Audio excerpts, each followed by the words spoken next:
Welcome to Almost Relevant, a show that should be daily, but we only shoot weekly. I'm Michael Malkin, and this is my co-host, Joshua Hartman. Hello, YouTube.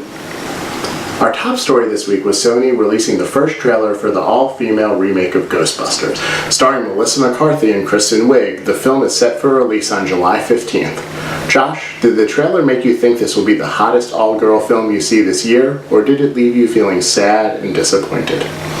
I thought it was very funny. I think Melissa McCarthy is a funny woman. I love her. I love her show Mike and Molly, and I think it'll be just as funny as the last one.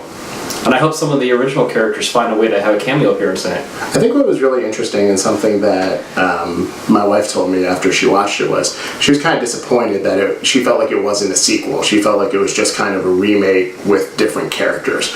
Were you hoping to see more of the older characters like Bill Murray or somebody like that, or were you okay in the first trailer of it just being the girls? I thought it was a remake myself. Is it supposed to be a sequel? I don't know. I think they've kind of kept that close to the vest. There are rumors of Bill Murray appearing, but so far in this trailer, I think they're kind of trying to approach it similar to kind of what The Force Awakens did, where it's kind of like, for now, they're just focusing on the new characters. Like, they just want to kind of get people invested in, like, the Melissa McCarthy, Kristen Wiig, and they don't want to necessarily be like, oh, here's Bill Murray, because I think people will be like, he'll kind of overshadow the people that they're trying to focus on. Well, I like the idea of it just being a remake with all the woman cast, and if one of them pops up like Bill Murray or Ernie Hudson is like a cop on the street, I love it when they do it. Like when Stan Lee pops in. It's just like, oh, there he is. But then it wasn't exactly impact the whole movie. Yeah, I think that, Ghostbusters has been around for so long now. It's kind of been part of kind of our collective psyche that I think people they don't overrate it because it's a great movie, but they kind of overstate it was never Shakespeare. It was funny because it was kind of cheesy. Right. It's funny cheesy. Right. It's like a funny story about ghosts, right? Yeah. It's a comedy film about scientists and ghosts, and I feel like they captured the spirit of that in this trailer. I think that some of the implementation details, like the whole possession thing and things, look a little silly, but I think that they got the spirit of Ghostbusters. Well, they kept with the not original Cadillac, but another Cadillac ambulance, only this time it's a hearse. And there's even Slimer in there. I saw Slimer. They can't have a Slimer. I think it's going to be really interesting to see how they bring, not just how, but if they bring any of the original cast into this. Because obviously, Harold Ramis isn't going to be in it unless they can film, actual ghosts. But... That's mean, man. I know, but Bill Murray could be in it, Dan Aykroyd could be in it. Ernie Hudson, Andy Potts. Right, they're all still around. So I think that there's a good chance we see some of them, whether we see them as the characters they played in Ghostbusters 30 years ago. Will Bill Murray be Peter Venkman, or will he just be some random guy as a cameo? It'd be cool if he was the mayor.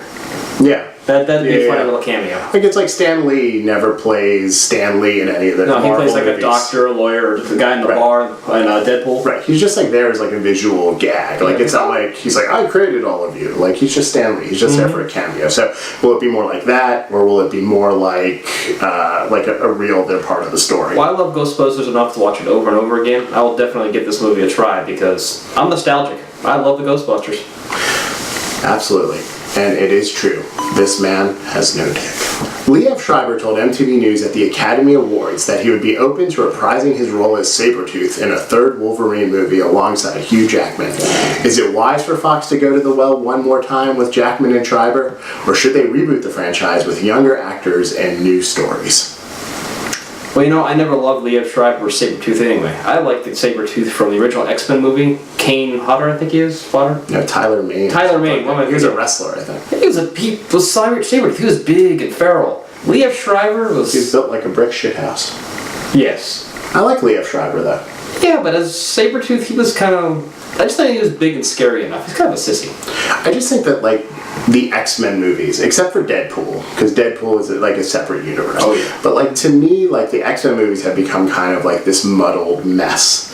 The timelines all over the place. So Wolverine 3 ostensibly is going to take place when he's really old. He's going to be Old man Logan, right? But he's supposed to be very old in an apocalyptic world. Right, super out into the future. Meanwhile, you have X-Men movies that are that take place around 2000. You have the X-Men movies that take place in the 60s. You have the ones that take place in the 80s. Now they're up in the 70s, I think. Yeah, it's just kind of like a muddled mess. So I think that like with Wolverine, who's your most popular character, well, maybe except for Deadpool now, but like Wolverine, who's probably your most popular character across a wide range, because good parents aren't going to take their kids to see Deadpool. But Wolverine kind of appeals across all demographics. I think it'll be interesting, like, are they sticking with Hugh Jackman too long? Like, do you think they should just say, hey, let's recast as somebody young and let's reboot it? He's in his 40s now. He's still a strong, cut, buff dude. I wouldn't want to mess with him, but he is showing his age. And Wolverine's not really supposed to age. Yeah, I just think you go back and you watch those early X-Men, like X-Men, X2. 2000. Like, he looked great. He played that role really well. But, like, the Wolverine... Like, to me, I saw that movie. I have a vague recollection of what it was about. Like, it had Silver Samurai and stuff like that.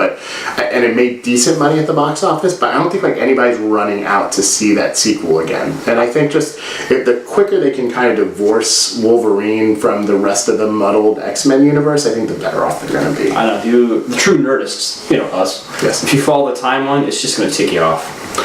Yeah, it's like impossible to follow at this point. Well, it's like, did this happen before this? Is this happening at the same time? I mean, what happened to those adamantium claws? How do you get them back? I mean, a lot of plot holes that really tick me off. Yeah, I mean, it's just, and then they had, the last movie, Days of Future Past, which was based on, like, a beloved, graphic novel that they totally, to me, except for a couple of really great scenes, like the Quicksilver scenes and some of the stuff. So it just felt like they took the name, but then they didn't really live up to the heritage of it. So I would just like to see them with X-Men, especially now with Deadpool, being such a huge success. Just, start it from scratch. Like, let Apocalypse be the last one with this old cast. I know Wolverine's not in it. Hugh Jackman's ostensibly not in it. Yeah. Like, just let that be as far as we know. Yeah. Just let it end then. Like, just let it be over and, like, start from scratch with, a new Wolverine, a new cast, and then you can kind of go forward in a more cohesive manner. We're kind of doing that with all these Days of Future Past, the younger cast. They're going to phase out the old ones for the new younger ones. Maybe. But much like a 53-year-old millionaire, he's throwing away the old wife and going for the 22-year-old co-ed. What's wrong with that? Speaking of superhero epics, the latest reports are indicating an opening weekend of anywhere from $100 to $140 million for Zack Snyder's Batman vs. Superman: Dawn of Justice. The current record for a March release is $152 million, currently held by one of the Hunger Games movies. Will the superhero team-up epic break box office records, or simply be a broken mess? Well, it can go either way. Could be a lot of hype leading onto it, or it could just be, I'm disappointed. You understand that it could go either way is why I asked the question. Yeah, I know. Of course it could go either way. If it couldn't go either way, I wouldn't need to ask the question. Well, thank you. You're welcome. At least I can say almost relevant. You can. I just wanted to make sure that we understood the concept of the show we were shooting here. Yeah. Okay. Well, I hope they didn't show us all the good parts of the trailer, because if the trailer's the only really good parts and the rest of the movie is just filler, I'm going to be really disappointed, because movies have done that. So I think the interesting thing about Batman vs. Superman is there's been all this negative press about it now in the lead up to it. So there's all this talk about, the studio isn't confident in it. If it doesn't make a lot of money, they might take Zack Snyder off of Justice League. Like, this could be the end of this universe. They might reboot everything. And the question is, like, is that actually true? Like, are there those sources behind the scenes that are really indicating that? Or is it, I think, the problem that you just said, I think, is a real problem, which is, I feel like they've shown an awful lot in the trailers. They gave away the big bad, too. Right, like, they've shown Doomsday in the trailer. They've shown Wonder Woman in the trailer. They've shown, the big Batman versus Superman confrontation in the trailer. And of course, like any trailer, they're going to fill stuff in.